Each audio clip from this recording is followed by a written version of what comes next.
ओम श्री परमात्मने नमः। श्री हरि चैनल पर सब ऋषि मुनियों के चरणों में मैं प्रणाम करता हूँ। सब संतजनों के चरणों में प्रणाम करता हूँ। इस मेरी मातृभूमि के चरणों में प्रणाम करता हूँ और मेरे देश के हर कोने में घरों में बैठी माताओं के चरणों में चरण स्पर्श करता हूँ। बहनों भाइयों को प्यार भरा नमस्कार। यह वीडियो पूरा सुने, अंत तक सुने। यह वीडियो श्री कृष्ण अर्जुन संवाद का है। जब महाभारत युद्ध में अर्जुन धर्म संकट में पड़ गया था, तनाव में पड़ गया था, चिंताओं से घिर गया था, कोई निर्णय नहीं ले पा रहा था, तब भगवान की शरण में गया। भगवान ने उन्हें गीता का उपदेश दिया, धर्म संकट से बाहर निकाला और अंत में विजय श्री का ताज पहनाया। इसलिए वीडियो सुनने मात्र से ही मानसिक तनाव, चिंताग्रस्त, शारीरिक तनाव से मुक्ति मिलेगी ही मिलेगी। इसलिए आप सब श्रोतागण से मेरी विनती है, इस शुभ प्रभात में पुण्य का भागीदार बनकर जन कल्याण में अपना सहयोग देवे। वीडियो को ज़्यादा से ज़्यादा शेयर करें, सब्सक्राइब करें और लाइक करें। अब आगे क्या कह रहे हैं भगवान कि पूर्व श्लोक में वह तत्व न सत्य कहा जा सकता है न असत्य, ऐसा कहकर ज्ञेय तत्व का निर्गुण निराकार से वर्ण किया। अब आगे के श्लोक में उसी ज्ञेय तत्व का सगुण निराकार रूप से वर्ण करते हैं। क्या कहते हैं भगवान अर्जुन को? शरवत पाणिपादं तत्सर्वतो अक्षिशिरोमुखं शरवत श्रुतिमलोके सर्वमावृत्य तिष्ठति। वे परमात्मा सब जगह और हाथों और पैरों वाले, सब जगह नेत्रों और सिरों मुखों वाले तथा सब जगह कानों वाले, वे संसार में सबको व्याप्त करके स्थित है। अर्जुन व्याख्या: सर्वत्र पाणिपादम तथा, जैसे शाही में सब जगह सब तरह की लिपियां विद्यमान है, अतः लेखक शाही से सब तरह की लिपियां लिख सकता है। सोने में सब जगह सब तरह के गहने विद्यमान है, अतः सुनार सोने में किसी भी जगह से जो गहना बनाना चाहे बना सकता है। ऐसे ही भगवान के सब जगह ही हाथ और पैर है, अतः भगत भक्ति से जहाँ कहीं जो कुछ भी भगवान के हाथों में देना चाहता है, अर्पण करना चाहता है, उसको ग्रहण करने के लिए उसी जगह भगवान के हाथ मौजूद है। भगत बाहर से अर्पण करना चाहे तो मन से, पूर्व में देना चाहे तो पश्चिम में, उत्तर में देना चाहे तो दक्षिण में, उसे ग्रहण करने के लिए वहीं भगवान के हाथ मौजूद है। ऐसे ही भगत जल में, स्थल में, अग्नि में, जहाँ कहीं जिस किसी भी संकट में पड़ने पर भगवान को पुकारता है, उसकी रक्षा करने के लिए वहाँ ही भगवान की हाथ तैयार है, अर्थात भगवान वहाँ ही अपने हाथों से उसकी रक्षा करते हैं। भगत जहाँ कहीं भगवान के चरणों में चंदन लगाना चाहता है, पुष्प चढ़ाना चाहता है, नमस्कार करना चाहता है, उसी जगह भगवान के चरण मौजूद है। हजारों लाखों भक्त एक ही समय में भगवान के चरणों की अलग अलग पूजा करना चाहे तो उनके भाव के अनुसार वहाँ ही भगवान के चरण मौजूद है।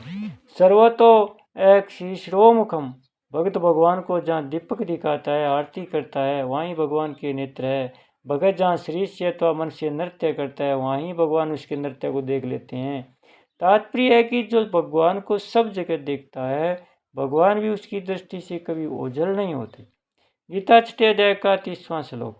भगत जहाँ भगवान के मस्तक पर चंदन लगाना चाहे, पुष्प चढ़ाना चाहे, वहीं भगवान का मस्तक है। भगत जहाँ भगवान को भोग लगाना चाहे, वहीं भगवान का मुख है, अर्थात भगत द्वारा भक्तिपूर्वक दिए हुए पदार्थ को भगवान वहाँ ही खा लेते हैं। गीता 9 अध्याय का 26वां श्लोक। सर्वथा श्रुति मत है, भगत जहाँ कहीं जोर से बोलकर प्रार्थना करे, धीरे से बोलकर प्रार्थना करे तो मन से प्रार्थना करे, वहाँ ही भगवान अपने कानों से सुन लेते हैं। मनुष्य के सब अवयव अंग सब जगह नहीं होते, अर्थात जहाँ नेत्र है वहाँ कान नहीं होते, और जहाँ कान है वे वहाँ नेत्र नहीं होते, जहाँ हाथ है वहाँ पैर नहीं होते, और जहाँ पैर है वहाँ हाथ नहीं होते इत्यादि। परंतु भगवान की इंद्रिया, उनके अवयव सब जगह है, अतः भगवान नेत्रों से सुन सकते हैं, बोल सकते हैं, ग्रहण भी कर सकते हैं इत्यादि। तात्पर्य कि वे सभी अवयवों से सभी क्रियाएं कर सकते हैं, क्योंकि उनके सभी अवयवों में सभी अवयव मौजूद है। उनके छोटे छोटे इसमें भी सब की सब इंद्रियां हैं। भगवान के सब जगह हाथ, पैर, नेत्र, सिर, मुख और कान करने का तात्पर्य है कि भगवान किसी भी प्राणी से दूर नहीं है, कारण कि भगवान संपूर्ण देश, काल, वस्तु, व्यक्ति, घटना, परिस्थिति आदि में परिपूर्ण से विद्यमान है। संतों ने कहा है, चहुँ दिशि आरती चाहूँ दिशि पूजा, चाहूँ दिशि राम और नहीं दूजा। संसारी आदमी को जैसे बाहर भीतर ऊपर नीचे सब जगह संसार ही संसार दिखता है, संसार के सिवा दूसरा कुछ दिखता ही नहीं, ऐसी परमात्मा को तत्व से जानने वाले पुरुष को सब जगह परमात्मा ही परमात्मा दिखते हैं।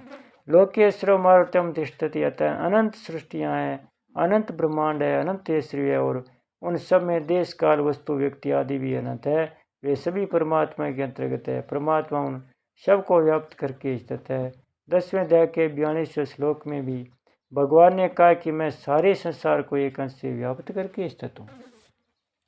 परिशिष्ट भाव है। परमात्मा में सब जगह सब कुछ है, जैसे कलम और स्याही में किस जगह कौन सी लिपि नहीं है, जानकर आदमी उस एक ही कलम और स्याही से अनेक लिपियाँ लिख देता है। सोने की डाली में किस जगह कौन सा गहना नहीं है, सुनारू से एक डाली में कड़ा कंठी हार नथ आदि अनेक गहने निकाल लेता है। उस तरह लोहे में किस जगह कौन सा औजार अथवा अस्त्र शस्त्र नहीं है, मिट्टी और पत्थर में किस जगह कौन सी मूर्ति नहीं है, ऐसी परमात्मा में किस जगह क्या नहीं है।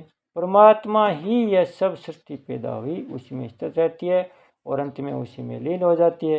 पहले भी वही है, पीछे भी हुई है, फिर बीच में दूसरी चीज़ कैसे आई, कहाँ से आई। इस बात को साधक दृढ़ता स्वीकार कर ले तो फिर परमात्मा दिखने लग जाए, क्योंकि वास्तव में है ही नहीं, वही दूसरी चीज़ है ही नहीं। भगवान कहते हैं अहमेवा समेवा अग्रे नान्यदयत सद सत्य ब्रह्म पश्चादहम्।